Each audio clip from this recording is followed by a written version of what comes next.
Right, on today's episode of Let's Talk Films, we're going to be discussing Society of the Snow, which is a 2023 Spanish Netflix film, and Abigail, which come out today. So Abigail, I'll do my best to keep spoiler free, whereas Society of the Snow, it's been on Netflix for a good few months now. It's got quite a buzz about it, so I feel like a lot of people have already watched it anyway. I'm just very late to the party. So yeah, I'll discuss that in a little bit more detail and talk about specific scenes, whereas Abigail, I'm going to do my best to not do that really with it, like I say, with it being opening day. Now, Society of the Snow is a story of the rugby team whose plane crashed in the Andes in 1972. And I think they were a Uruguayan rugby team and they survived for 72 days in basically some of the harshest conditions on the planet. It's an incredible story, it really is. Off the bat though, I was under the impression it was a cannibal film. And while it's a film with cannibalism in it, it's really not a cannibal film. Because when I think of cannibal films, I think of like Italian splatter films. So like Cannibal Holocaust, Eaten Alive, Cannibal Ferox. They're the type of films I think of when I think of cannibal films. This is a story about survival. So the cannibalism is not glorified whatsoever.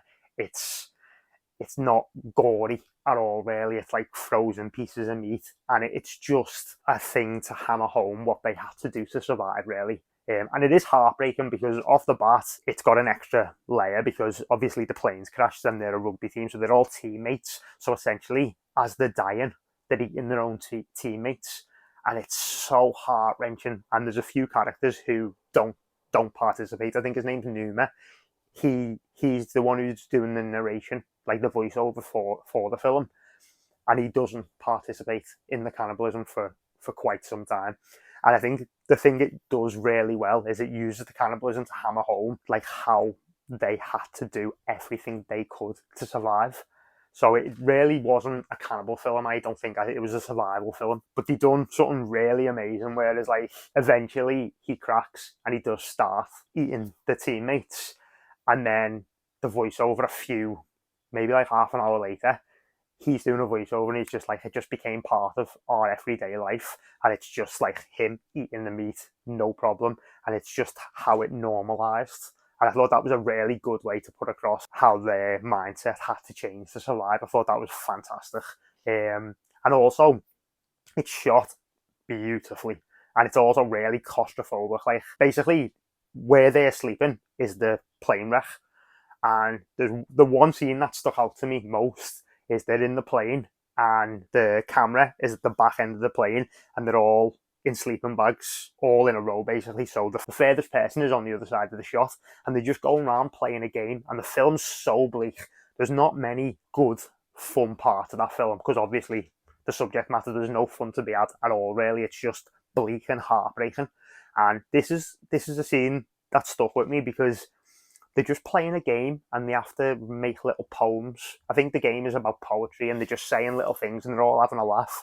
And it's like the film's giving you a bit of respite, and it's just, you can kind of stop holding your breath and just, right, we can chill out now, nothing's going to happen.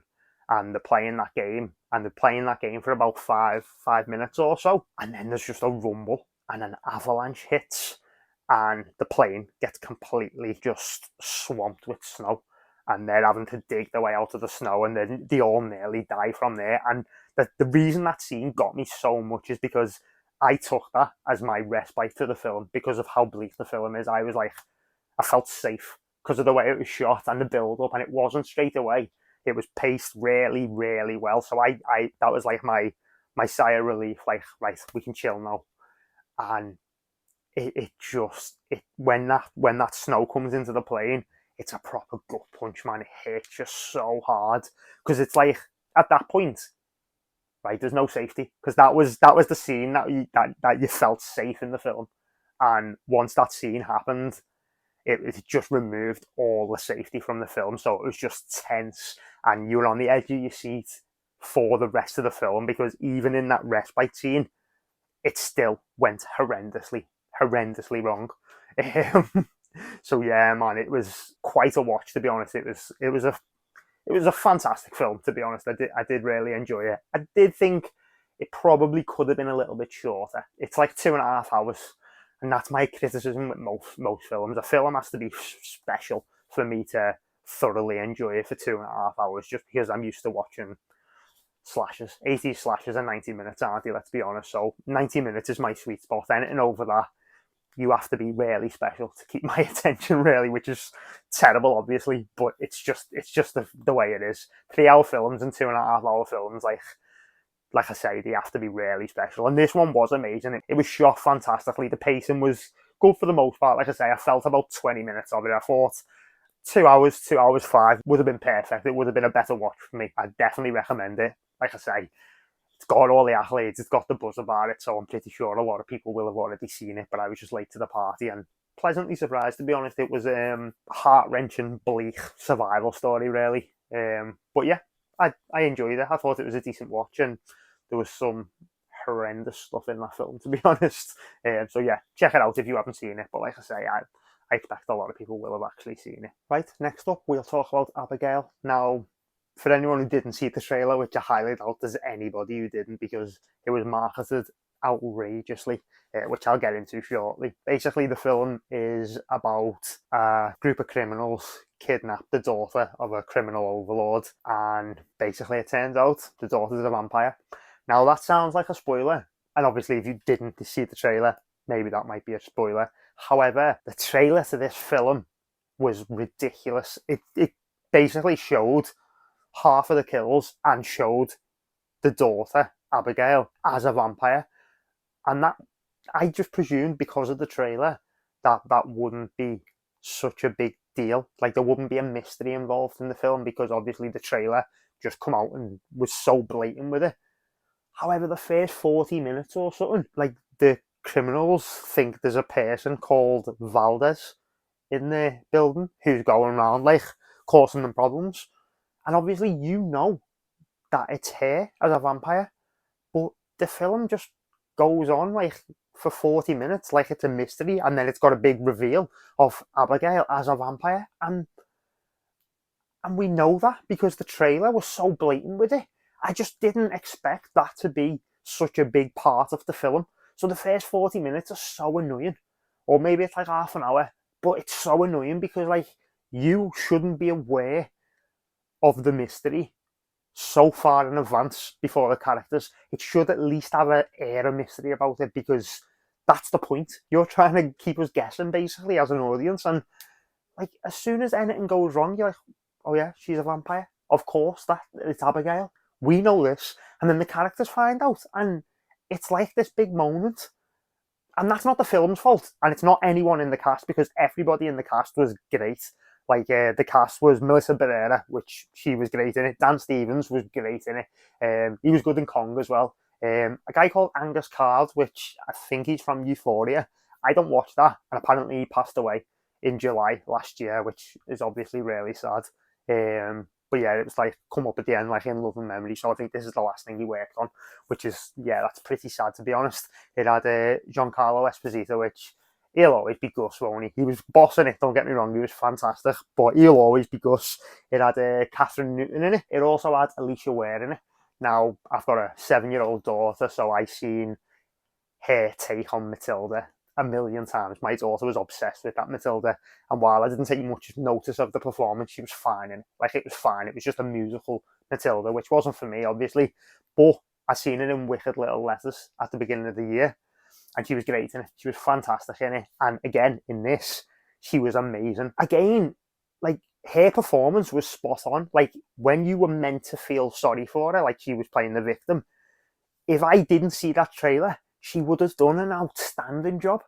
That's the most frustrating thing about this. The trailer killed it, because, like I say, she is bossing it, and she's 14, and she's going to be an amazing actor, because two of them performances in Abigail and Wicked Little Letters, she's quality. She's not like a child annoying actor. Like, she's a really good actor. Like, I can't wait to see what else she's in, to be honest. She puts in that good of a performance. Like, but yeah, when you're meant to feel sorry for her, you do, because she really sells it. And then when she's brutal, she's really fucking brutal. Like, she's so aggressive, just brutal in this film. Like, she sells that really well. And her look as a vampire as well is pretty fucking horrible as well, to be fair. And there's a few great scenes. This might be a spoiler, but it's not really telling you anything about the film. It's just a scene that involves her and one of their victims. They use Swan Lake, and there's a scene where she's dancing with one of the corpses to Swan Lake, and it's incredible. It's so good because she does little things like she gets the corpse's hand and puts it on her face and is acting really dramatic and stuff. And it's an unbelievable scene. It's such a good, like, she's just having fun. She's just playing with her victims. That's how, like, brutal she actually is. It's fantastic. But the score, like I say, it's a very classic orchestral vampire score. I love an orchestral score anyway, so I thought that was the way to go, especially with vampire films. Like, I think you need like an orchestral big dramatic score, because that is synonymous with the vampire. So I was really happy to see the score went in that direction. And then obviously you got the radio silence flair, like, weaving into it with like the current hip hop and stuff. So that was the score and the soundtrack blending together was actually really cool. And yet the ending didn't really stick the landing too much, to be honest. It felt like it should have ended 2 times before it ended. It was one of them where you thought it ended, it went on for a little bit, and there was a scene after a scene, and I just thought personally it probably could have ended 2 scenes earlier, to be fair.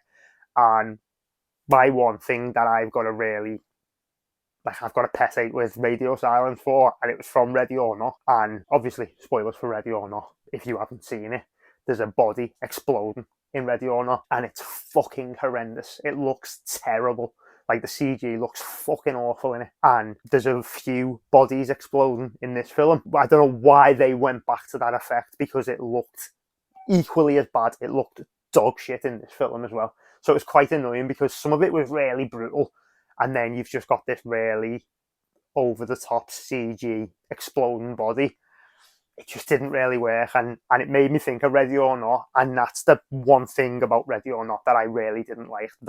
That one thing kind of didn't sit with me with Ready or Not. It didn't ruin the film by any means, but it just wasn't good enough, man. Like, the effects just weren't there, and shockingly enough, they went back to it in this film, and it still didn't stick the landing with it. It just didn't sell it whatsoever. It didn't look real at all. It was pretty poor CG of a body just exploding, so much blood, really over the top, which I haven't got a problem with, because it's got good comedy in it as well, to be honest. Like, the comedy is quite funny, it's quite subtle, and Abigail herself has got a few good lines. Kevin Durant's character is so funny. I was laughing out loud a few times, which, yeah, man, his comedy is really, really good. He plays like the stupid criminal who's the muscle in the group, and yeah, he was really funny in it. So yeah, man, there's so much to like about Abigail. There really is. It's definitely worth checking out. Radio Silence, they look like they're doing more right, but it's just that trailer it was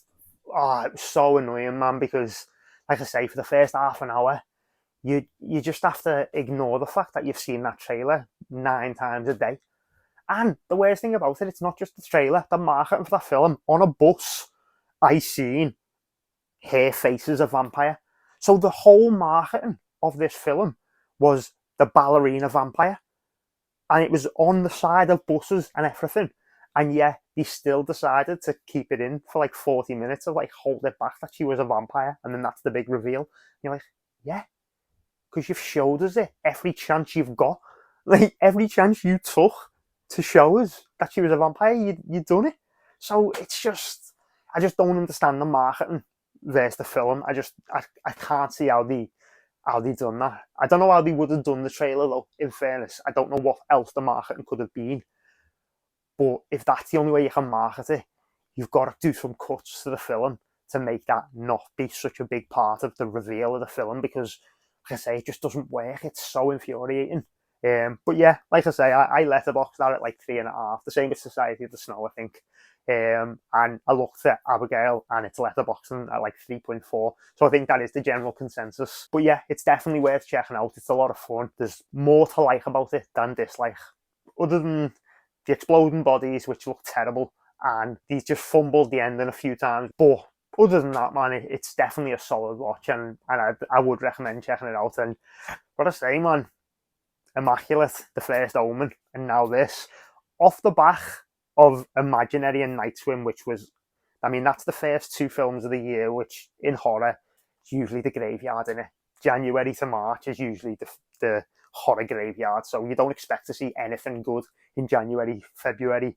And we got Imaginary and Night Swim, which were both fucking diabolical. Imaginary was awful, and Night Swim was just dull. It was just boring.